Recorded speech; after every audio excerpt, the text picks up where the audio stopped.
kami ngayon sa lahat ng mga nanonood ngayon live.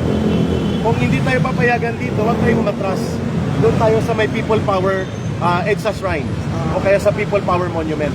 At kasama namin kayo, mga independent media bloggers and media and commentators.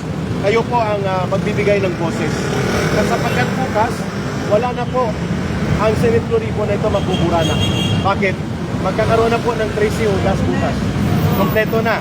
So they will have 13. If they will have 13 tomorrow, wala na si Senator Alan Peter Cayetano. Ang lahat ng komitiva, this is the last day. Kaya nananawagan po kami sa mga mamamayang Pilipino, kung nanonood kayo ngayon sa iba't ibang channels, kagaya po ng mga programa ng Birada Aguila at ng mga programa po sa SMNI at sa iba pang mga independent media bloggers na nandito po mga vloggers ngayon, pag hindi ito matutuloy, alam na natin na inutusan ni Marcos na ipasarado po ang venue na to at ito po ay undeclared martial law. Pangalawa, igiit natin kina Senator Marcoleta, Senator Alan Peter Cayetano, the people are watching. Let's bring it on to the public place like People Power Monument or EDSA Shrine. Pero hindi pa kumpirmado na hindi ito bubuksan. Pero brothers, mga kapatid, kung ito ay matutuloy, dapat kanina pa ito binuksan.